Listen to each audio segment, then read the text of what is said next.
All right, part 2 of the Mason Cox Show. Now we've got the preview of round 1 coming up, and we're also going to talk about, do you want to get straight into it, Braden, the GWS game that we played? Yeah, well, I think people have been waiting for it. GWS Giants versus Collingwood Football Club. I won't even mention where it took place. I won't go that far. But there was some banter going into the games, which we love. We love banter. We love friendly banter and a bit of marketing to sell some of the tickets to make some of the squid heading into the game.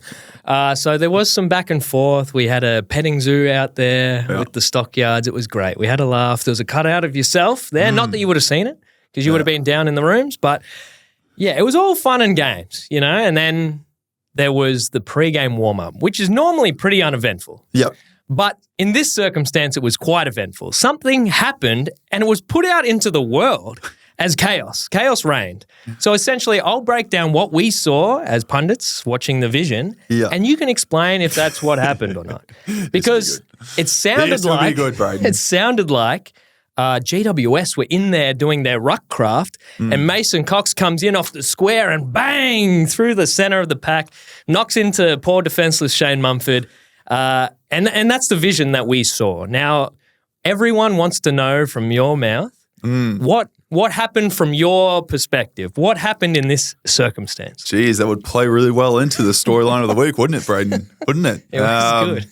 Yeah, I mean, I think obviously there's been a lot of commentary around it. I've stayed off social media because I know it's a pretty hectic place with a lot of different things that are going on at the moment. But the whole story behind it, I probably didn't even think about it really, to be honest, until like late that night. I saw someone kind of mention it to me through text message. But yeah, before the game, as you do, each team, gets to do a bit of a warm-up of center bounce. The ruckmen get to jump against a bag, and each team, is able to do that beforehand. So we did it. DC went and did a few jumps. I went and did a few jumps. And in this particular circumstance, the very last one I was going to do, we had the bag man there. DC was holding the bag, and the bounce actually went pretty much outside of the circle. And I asked the umpire, I said, do you mind if I just have one more real quick? And he's, no worries. And he goes to bounce it again. And I wasn't really looking at what was going on with GWS and what was happening. I was just trying to get a real quick last one in there. And that was kind of my mentality, to try to focus on the game, get through it. And you just take it out of the ruck and you're like, okay, cool. Like, you move on. I guess, it's their turn to get in there. Like, didn't jump into him, didn't stick a knee into him, didn't do anything kind of crazy, and just kind of got out of their way. And was like, yep, cool. Y'all's turn, no stress. Got at least one good bounce in, and that was kind of the story. But apparently, something else happened. I'm not really sure. I did see the broadcast thing of what BT said, and I think with broadcast, they get given vision of something, right? And that's just what they base it on, without really understanding of what's probably going on behind the scenes or what's actually happened beforehand. And obviously the scenario of what was played out there in the week and through the last 3 months, I guess they've kind of played it out. It just made for good entertainment, right? I mean, it's pretty much just, one team warms up and the other team just kind of pressures you out of it. And that's just the scenario of that. So for me, whenever the umpire says you can do something, I go and do it. And that's what I did. But yeah, that's the full story that's turned into a bit of a whole debacle, Braden. It's been a pretty wild 48 hours. To be honest, even after the game, none of that. It was me probably playing a shit game. I was more worried about than what happened in a pregame between me and an ex-player who's now a coach there.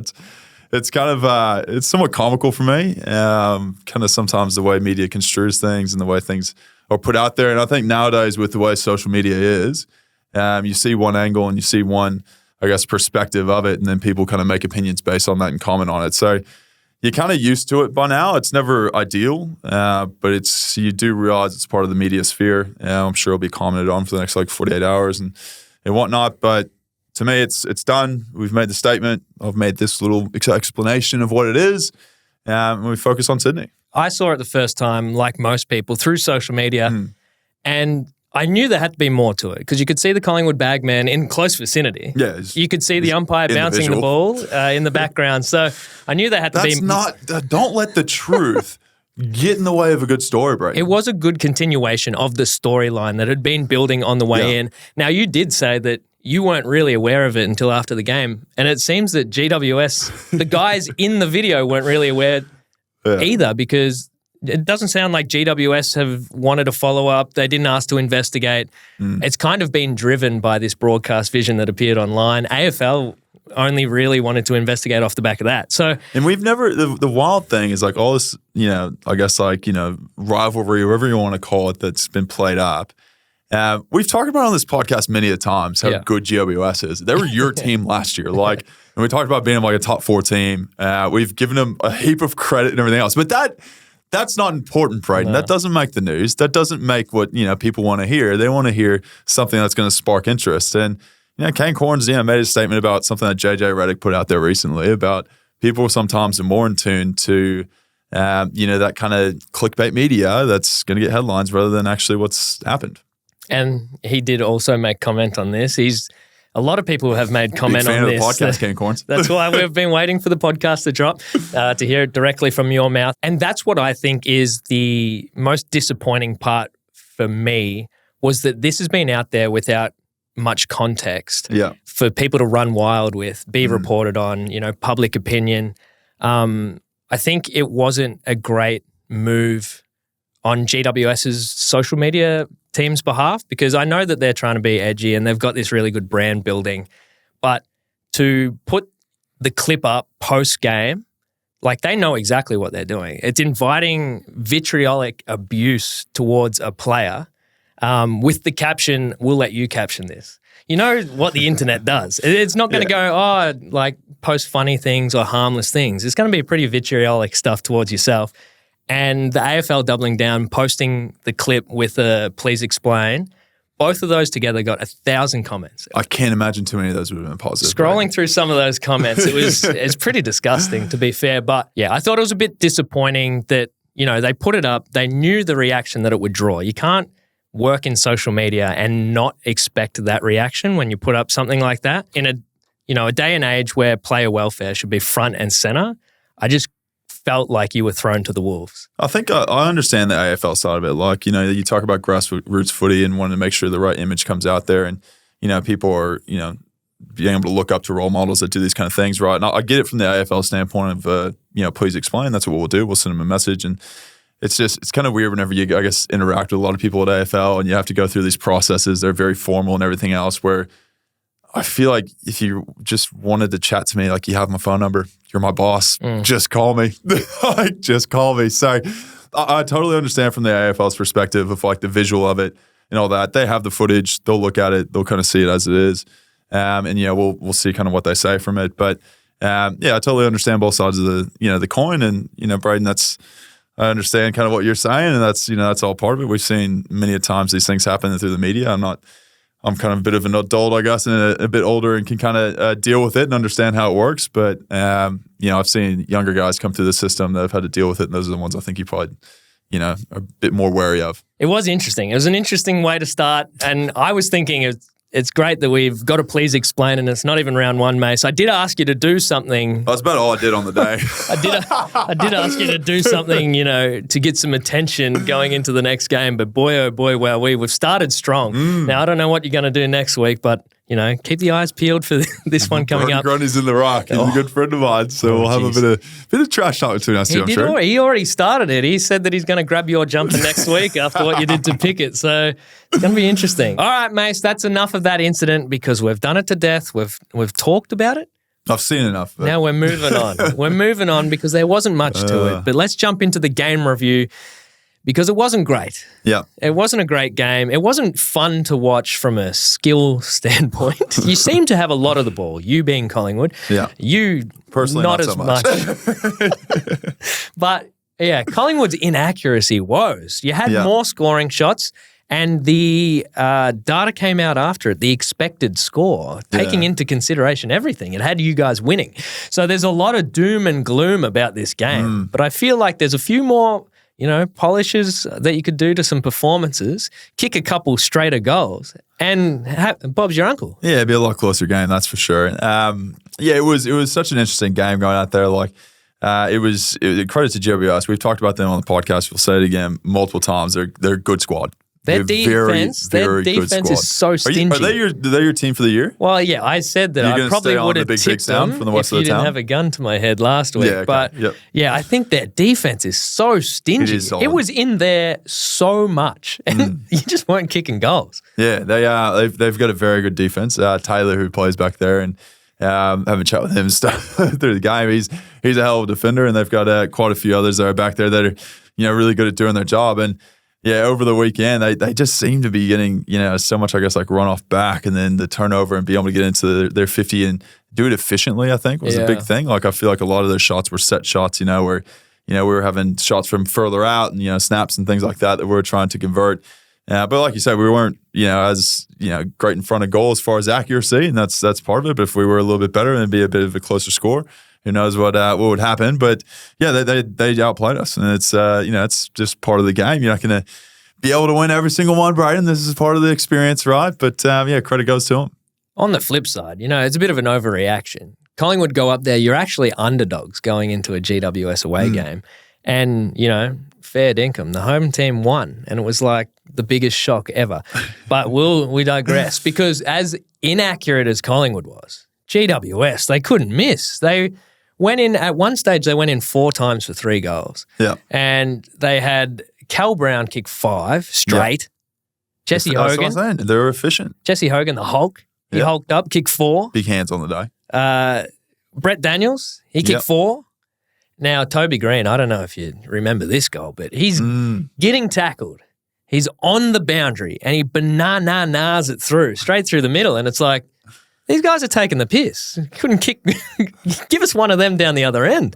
But yeah, it was incredible to watch. They're a highly skilled team. Yeah. And they are a very fun team to watch. Now that they're not playing Collingwood from now on, I can jump back on. Yeah. Bit funner to watch when they're not up against Collingwood, because, geez, they're good. They're clinical almost, the way that they kick it around. Yeah, I think they're going to be one of those teams that is a big force in the league. And, they do, live up in Sydney and stuff like that, so you don't really see probably as much of the media around it here in Melbourne. But they're going to come down and really, shake it up. Well, there's a lot of teams that are up at the top of the ladder they're going to, put the sword to. And it's going to be an interesting year. Like, I think they're going to be one of those teams that's definitely going to be up at the top of the ladder at the end of it. And, it was a good experience for us to go up there, and we'll learn from that. We'll move on from it, and it's just part of the season, really. Like, it's one game out of a much larger experience, and we'll learn from it, and we'll make the most of the situation, and we'll be able to hopefully apply some of those learnings to Sydney this week. I think they evened it up on you, because I reckon you tore him a bit of a new one last time, and Sam Taylor, you took a mark over him, kicked the goal, and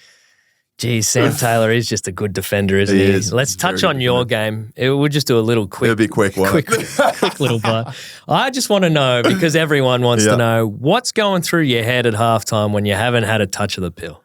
Yeah, I mean, it's kind of one of those things. I don't really probably stress about it too much.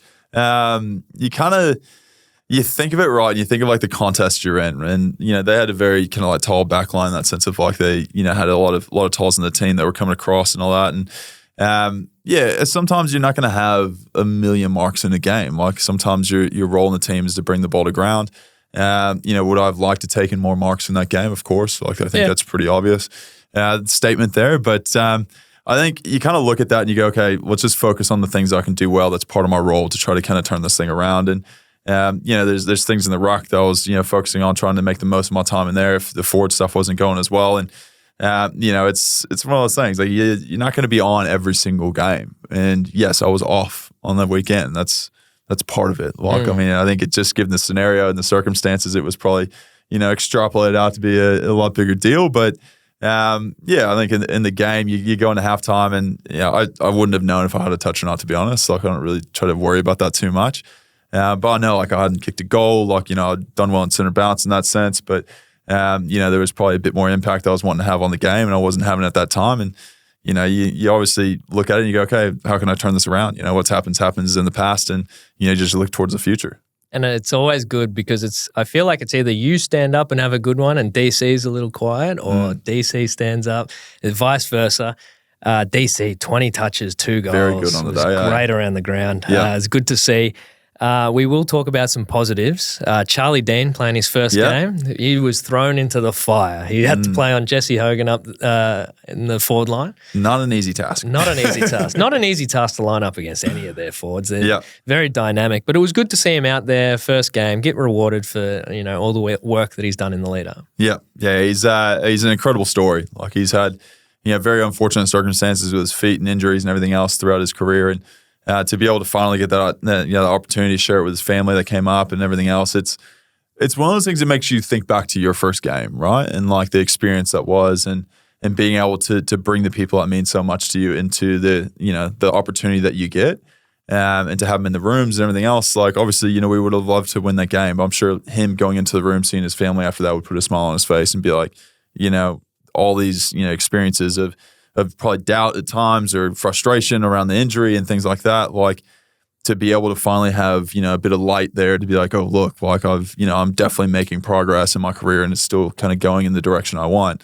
And it would have probably meant a lot to him, I assume. And like I said, you kind of think back to your first games. Like, we had Lachie Schultz, who played his first game for the club, and Langer's, Tom Langdon came in and gave a little speech, old number 8 from back in the day. It was good to see him again. And yeah, he's got his family there and stuff too. And it's those kind of moments that you kind of think of and you're like, man, this is an experience in life you won't forget. These are one of these kind of milestones that you always look fondly back on. And whenever you see someone else go through that, it definitely puts a smile on your face.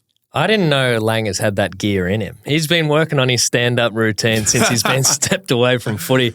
That was one of the funniest things I've ever seen him do. Yeah. For those who haven't seen the clip, he said, I'm going to give you a brief history on the number 8, which is what he's given to shooter, Lachie Schultz. And he goes over to his backpack, says, hold on a second, boys. And he pulls out a massive binder full of paper. Goes, all right, are you ready? That's gold. That's some good gear. It is good. It is very good. It reminds me of Tyson Goldsack whenever he retired. He goes, I'm just going to cover a few things here. And he pulled out like this scroll, and the scroll fell to the ground and like rolled out like another 5 meters in front of him. It was like, just a few things to tick off, boys. You got some time, don't you? Timeless classic. One of the best things that I've ever seen with my eyes, we got Nick Daicos. Yep. Not to be confused with his brother Josh. Yep. He just, destroyed gravity. There was a moment in time where he got the ball, he was in traffic, but he was off balance. And he somehow kicks it with the outside of his boot, but it goes the reverse direction of gravity. And I don't know how he kicked it. I don't know how it went that far, off no balance and no step. Yeah. Like, I feel like there needs to be an investigation. Like, it's witchcraft. It's witchcraft, what he does with the footy. I don't know how he did it. I mean, I've got to the point in my life now where I've seen Daicos do so many freakishly good things that I just don't question it. Yeah. I'm just like, you know what? There's just some people that are just gifted with just innate abilities that I know I will never have, and that's okay. Yeah. That's all right. He'll never be 7 feet. That's fine. He'll never be 6'11". And that's just that's the facts of life, okay? You can get stuff from the top shelf. He has to ask for help. He has to get a little step ladder. I can change a light bulb with no issue. Bang, done. You have to duck going into doors. That's not really a pro, but I took a flight the other day. We've talked about me having been on flights going to the restroom. That's a bit of a sight. Yeah, just don't. Just don't. But I thought that was crazy. I watched the replay and I was like, you can't actually do that. So can we just call it back? Because we need to do that again. Now, Bo McCreary. Oh, what a legend. He's savage. He needs to be locked up because he tackles with an intensity and a ferocity. Yeah. There was moments where I don't know why, if you can hear him or see him or he's breathing on your neck, just get rid of the freaking ball because you're about to be smashed. Yeah. And he did it a couple of times, got a couple of free kicks, but there was one incident where he grabbed Callan Ward. Now, Callan Ward, his nickname's Cement Head. Like, he's a solid bloke. And he just smashed him into the ground. Fair tackle. Yep. Because obviously no K stands for. Yep. Smashed him. And this is a two-way praise because Cal Ward got up. People were calling for the ambulance. We were like confused because it was usually you go straight into the stoppage, the ball goes up, and it was kind of like this, like stopped but didn't continue to play. Yeah. Like the umpire kind of like took extra time. I was on the line, and I was sitting there, and Taylor was next to me, and he was just kind of like, we're kind of like, okay, let's go. Like, come on, let's play on. Like, let's play the game. Yeah. And I kind of looked and I saw him underneath and I was like, oh no. Like, he's a tough player. I was like, something's got to be wrong if he's slow to get up. Yeah. Like, something's got to be proper wrong. And credit to him, he just gets up and he's like, nah, she's all right, mate. I don't like, so On the wide shot, they stay on the wide shot, and players are doing come quick, we need help.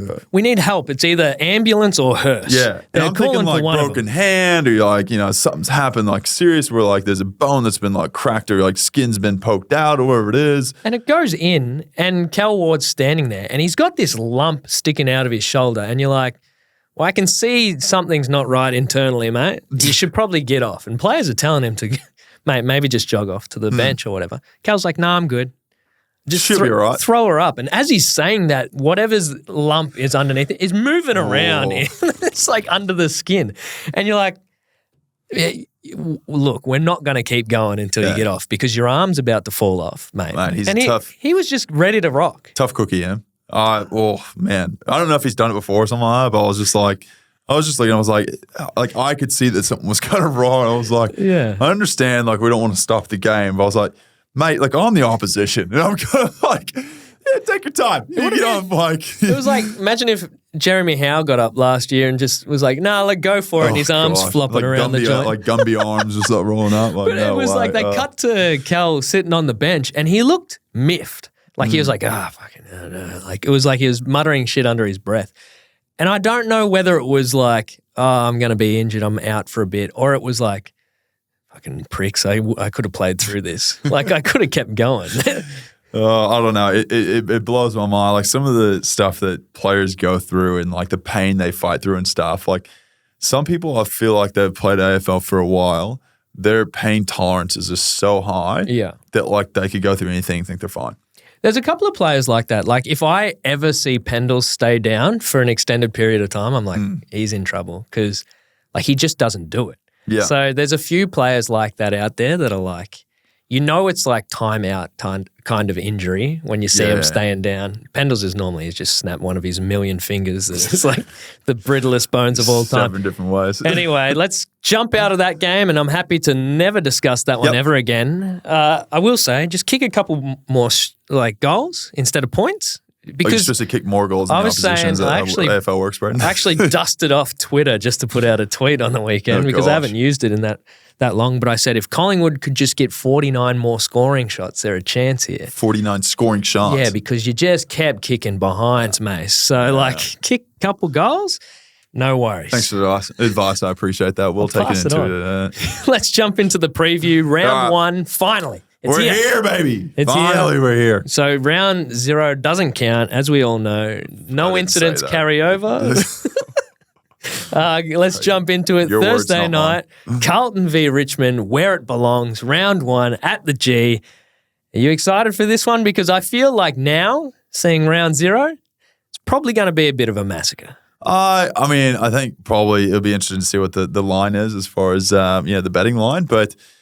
Yeah, I mean, I don't know. Richmond will definitely be looking to try to, make up for, being beaten up in Gold Coast, and Carlton will try to continue the momentum. And it's one of those big rivalries, though, where it's two big clubs going at it. Like, you just never really know exactly what's going to happen. Like, it's kind of like, whenever you have a big game, players play up to the moment at times, I think this is one of those games where everyone's going to be watching. First game in Melbourne, there's going to be a massive crowd. Like, there's energy in the area, and I think that allows players to play at their best, and there's no telling kind of what will happen.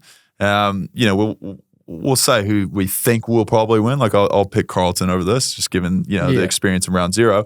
But I'm not to say that Richmond's totally out of it. Like, there's still a lot of really good players that play for him. I'm excited for Crayfish, old Sam Naismith in the Ruck. He's had a crazy experience in his football career, and I've seen the journey over the years, and to see him get a gig at Richmond, I'm really excited for him. I hope he goes really well.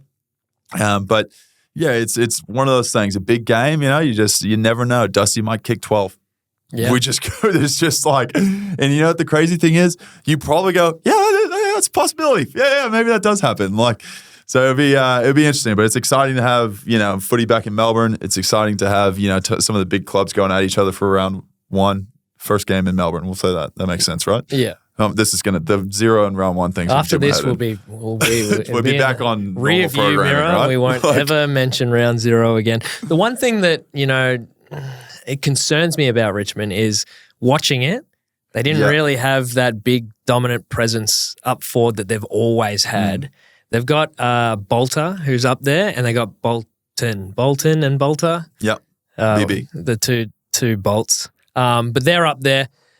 Yeah, they're really wanting Lynch back. But it'd be massive for them, I think. At the same time, Carlton got all these ins to come in, so they're only going to get better. But yeah, maybe you do want to get them now. Well, they don't have Walsh and Wiedering and the like. But we will jump across to Friday because we go MCG. We're just hitting up the MCG. Yep. Collingwood, Sydney, massive game.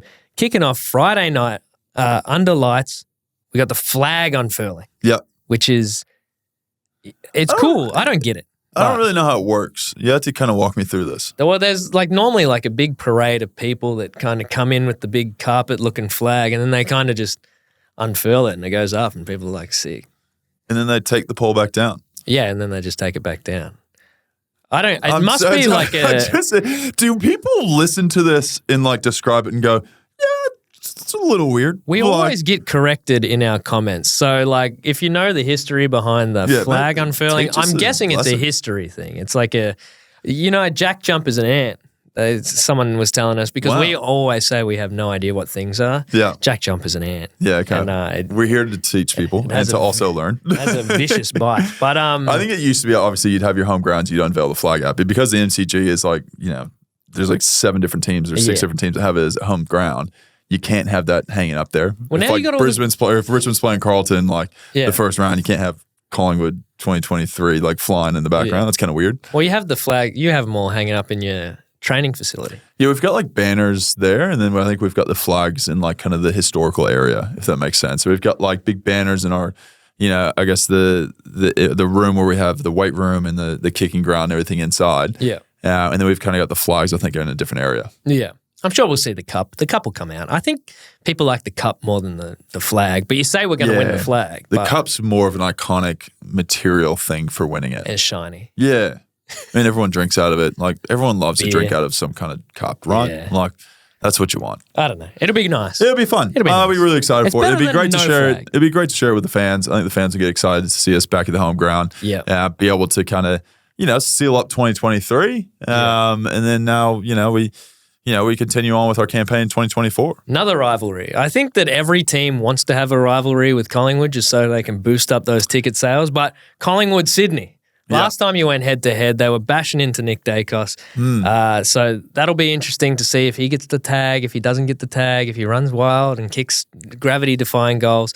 But you got another exciting, juicy little matchup. You v. Brodie Grundy in the ruck. Well, there'll be some help. But how do you see that one panning out? Because he's already started talking a bit of shit on the socials. He said he's going to ragdoll you. He's going to grab your jumper. He put a little kiss after it. So it's all friendly. Heart XX. How do you see it? Are you going to smash him? No, it's exciting, man. It's always kind of weird to play against Brodie. Playing against friends, I never grew up with people that I played football with as a kid, right? Some of these people have been playing with each other, in the under, 18s or whatever it is kind of leagues throughout their life. So the people that have kind of moved on from the club and got traded or whatever the situation is after, this is the only kind of previous kind of friendship that I can play against, which is kind of unique, right? So Brodie, whoever I play against him, it's always good fun. We always have a bit of a chit chatter. Obviously, you cross the line, friendship kind of goes out the door, it is pretty much just straight business. But we always kind of, after the game, you kind of just laugh about how, different directions life has taken us and kind of how we end up there. And we're good mates, and he's an absolute legend. I'm so happy for him up in Sydney. I think he's going to have an incredible career up there, and it's going to be great for their club. He's an incredible human on the field, obviously, but off the field, he's amazing. He's the most caring bloke you ever meet, and I've got nothing but high praise for him. Will I try to stick my knee through his head? Yes. And will he try to do the same thing? Of course. That's just part of footy, but it's all in in good competition, and it's going to be a fun little round. I always love playing against him, so it'll be interesting. Are you going to let him cut you off like you did to Max Coll? Yeah, I mean, you can't really do anything against that. I won't reveal exactly what I'll do, but I have something in my mind. Meet him in the middle, Max. I might text him this week. What I'll do to him if he tries that shit. Don't do that to me. Yeah, but no, I think it'll be a good matchup. I mean, obviously DC and myself going at him, and that ruck battle is always something that we love. And Brodie obviously is, a lot of people probably have question marks as to, how he'd go this year. And we've always kind of backed him. I've always kind of known, what he's capable of and have massive faith in what he's going to be able to produce this year. So it'll be a good little matchup. Now, Saturday, we kick things off. Essendon and Hawthorn. Doesn't matter where they are on the ladder. They hate the shit out of each other. So it's going to be a fun one to watch. We'll skip through some of these. We got to get through them. But who you got in that game, Essendon and Hawthorn? I'm going to go Essendon. We've talked about Essendon, all the trades and everything else. We're excited to kind of see where they're going to go for the year. Hawthorn, young team. They're going to be – it'll still be a good game, but I think Essendon will definitely get the chocolates. How's this for like a bit of – I'm going to say some doomsday stuff right here. This Essendon-Hawthorn game, if Essendon don't win this one, there's a massive chance they could be 0-7. Why is that? If you look at their fixture – they have a rough one. And if you can't be beaten Hawthorn first up, it doesn't get any easier for them from then on out. Oh, interesting. I don't envy them, but it's a hard one because we have no idea how to gauge how good they're going to be. They got in, Ben Mackay, they got in Dersma, they got in Gresham, they got in Goldstein. So that could just top up their club and they could be really good. So it's one of those ones. They could be 0-7. It's a wait and see, isn't it? They could it's a real wait and see. Smash Hawthorn, but it's round one. We get to see where all these teams are at. GWS versus North Melbourne Football Club up at NG Stadium. A rough game for North Melbourne, I feel. If we're doing the tips, I can't see North really firing a shot. But hopefully... North, what do they call it? North ball? North ball? North ball. North ball. You never know. Maybe North ball will work at the ground. Who knows? I would love to see North just turn it around and come out and just start smashing them, but I don't... Do you think North will finish in the top 12 this year? No. But it's not that's not a reflection directly. Because a lot of people, some people are having them around that 12 mark. And it's, I think we'll learn. Like obviously over the weekend, we'll see a, first kind of proper hit up for them for the year with points on the line. So I'll be very interested to see how it kind of goes and see, obviously I kind of think GWS is going to take this one, but I think North Melbourne, it'll be a showing for them to just have an absolute crack and just say, let's just have a go. They have to get good at some point. They have to start turning it around at some point. The problem is I look at the fixture, I look at the teams, and they're all good. Yeah. They're all good. I probably just got WestCoast finishing last, personally. Yeah, okay. Outside of that, I don't know who they go past. But let's jump into the next one because Geelong StKilda in Geelong. Yep. That's an absolute cracker. GMHBA Stadium. Starting off quick and another one of those ones where it's like, are Geelong going to be good or not? Is Saints going to be good or not? It's question marks all around them. Has it gone past Geelong? Are they going to start dipping or are they just topped up and ready to go? Well, I feel like we keep saying this though. Every single year 100%. We kind of keep saying this. Oh, they're getting older. Oh, they're getting older. Oh, they're getting older. And then you're like, well, Tomahawk might kick 5. Patrick Dangerfield might have 30 in the middle. And they have Jeremy Cameron. 20 clearances. Like Jeremy Cameron could just go off. And he might take 10 contested marks in the back line and somehow still kick 5 goals in the front line. Like there's a lot of different points of attack I feel like that Geelong has. And the biggest thing is just staying healthy with a lot of it, I think. So if they can get a full season healthy, I think they'll be all right. And I think there's all this kind of chat around them and how they're going to go and what's going to happen in the future and all that. Like you shut that up if you can stay healthy. Obviously, that's a lot easier said than done. But yeah, it'll be interesting to see how that because StKilda on the other side, made the 8 last year. Finished probably a tick, for them. Like 100%. They finished the top 8, and I think it's going to be a juicy little matchup. Them having to play away at GMHBA Stadium and see how Geelong kind of goes about it. Who do you have? I'll go Geelong on this one. I think they play well at home, different style of stadium.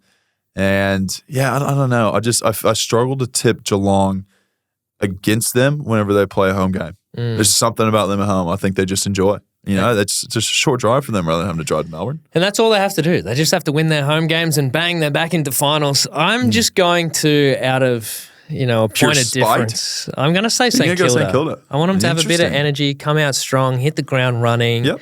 It's a litmus test for where they're at. It's going to be interesting. Geelong, they obviously started slow last year. So this home game, and they only had the practice game in Geelong the other week. So they haven't had to travel around in the preseason or anything. Yep. So they should be fresh and ready to rock. So if Saints can get over them, big tick for them first up. Let's jump into Gold Coast versus Adelaide at People First Stadium, which if you don't know, I love that name. People's First. It's in the Gold Coast. If you didn't know, it's Metricon. It was the old, it's the new old Metricon, whatever you say. But Gold Coast Adelaide, talk about where they're at. This is the game of the round, I think. This, outside of, obviously, like I always kind of say, our game's the game of the round, but like this is the game outside of ours I'm looking forward to watching. My boys, the Suns, against Adelaide, has got a lot of hype this year. They're exciting. A lot of hype. And they are an exciting group. It's going to be an absolute bloodbath at Gold Coast. An absolute bloodbath. A bloodbath. How many Rowley you got? How many clearances does he get? Rowley, Matthew Cal. I'll go 15. I thought you were going to say 50. 15. Riley O'Brien's good ruck. Yeah. Tough to go against him and be able to get all the hit-outs, I think. He's ferocious. No, I'll say that I think my tip would be Gold Coast.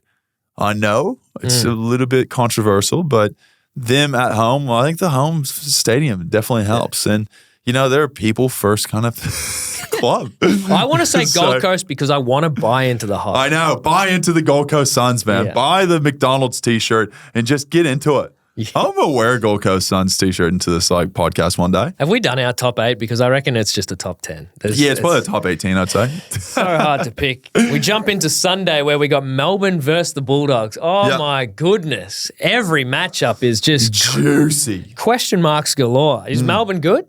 Don't know. Are the Bulldogs good? Don't know. Couldn't tell you. Could not tell you. Got to find out, aren't we? I feel like inconsistent. Bulldogs or Melbourne? Both. I'm just saying that early. But like Bulldogs, I was like, they're getting flogged by Hawthorn in the first half of the Pracky game, and then they end up starching them. And I feel like their best is obviously great. Very good. Yeah. But then we don't always see their best. Yeah, it'd be interesting. I mean, like round 0 with Melbourne, they'd be pretty frustrated with losing, in the opening round. But we all know Melbourne's a good team. Melbourne is a team that just consistently is up in the top 8, consistently is able to get to finals.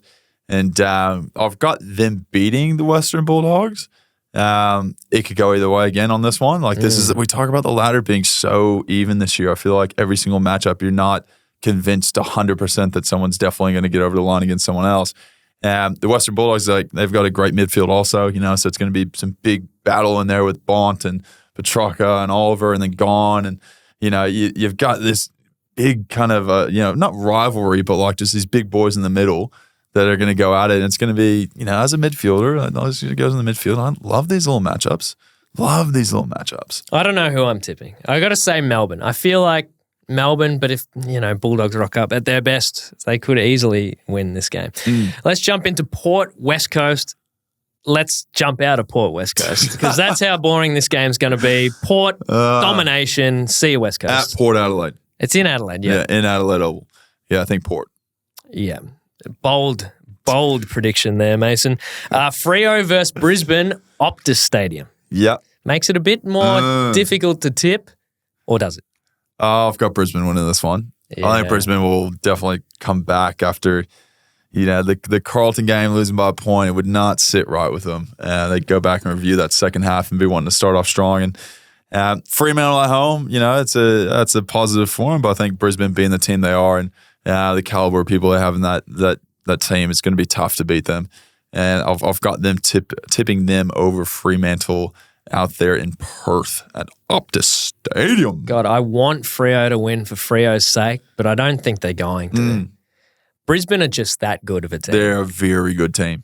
So, yeah, I don't know. I don't know if you can read too much into it if Freo loses. Although it is a home game, Brisbane are just a very good team. So yeah, we've said this before, like Perth might be rough this year. Yeah, saying that, Freo, it's like, where do you go? Yeah. Where do you go? It's going to be like, if they don't start off semi-well, it's going to be a very long year. Yeah, a lot of pressure to come. But that's the preview for round 1, Mace. That is it. It's it's been a bit of a podcast, Brayden. Let's be honest with ourselves. It's been a big day. Yeah, it's been a big day. It's been annoying to deal with at times, but we've got through it. And you probably have a lot of people listening in right now that maybe haven't heard this show before. maybe don't know as much about it. Obviously, with the situation that's happened over the week, there's enough credit or enough stuff that's kind of been covered on it. Hopefully, there's a bit of clarity now around that. But yeah, this is a podcast where we try to preach positive things. Yeah, we try to talk about positive things. We try to have a good time with it. Obviously, it's a bit of a, just a frustrating week, I guess you could say. But we're all about positivity on this podcast. We're all about talking about footy, having a good laugh, enjoying ourselves with it, and bringing a community along that enjoys it too. So whether you're a Collingwood fan, whether you're a Brisbane fan, whether you're a Fremantle fan, whatever fan you are of the club that you support, we're here to entertain you. We're here to have a good time.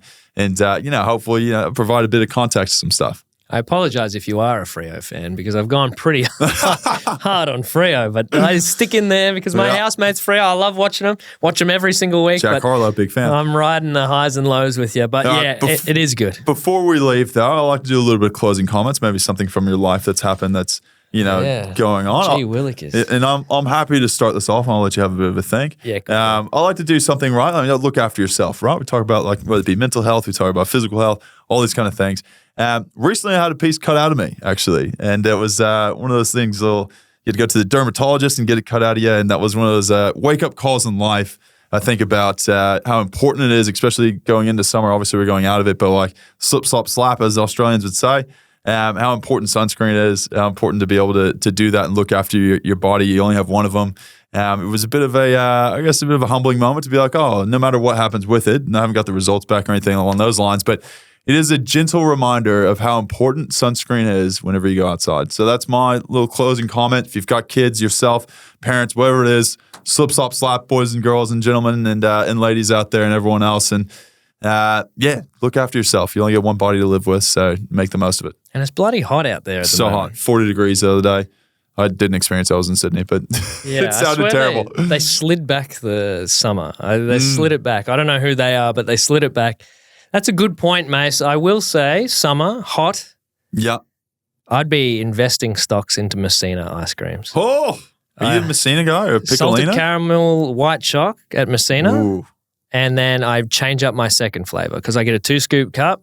Then I get like a milk choc fudge. Yeah. Peanut fudge thing. Peanut butter choc fudge. Not that I would know. I've never. Just knocks my socks off. And you hit it with the double combo. You get the grilled across the road and then you get the Messina and you're laughing. Oh, yes. That's it. That's all I'm looking forward to. I'm going to eat that tonight. Hit the Calippos. Again. That's my advice. I'm going to eat that tonight again. I say it like it's a rare thing. I eat that every other night. Well, there you go, ladies and gentlemen. That's 2 nuggets you didn't expect out of the podcast that we're going to end yours on. is profound. Mine was somewhat profound. Yours is just I love a dirty burger, essentially is what you said, and a bit of ice cream to top it off. It's the sweet chili chicken on traditional. You get the sweet potato fries for $1. All right, Brayden, they're not paying the podcast. Let's move on, mate. But everyone, thank you so much for listening in. I appreciate it. Hopefully you got some enjoyment from that one, part 1 and part 2.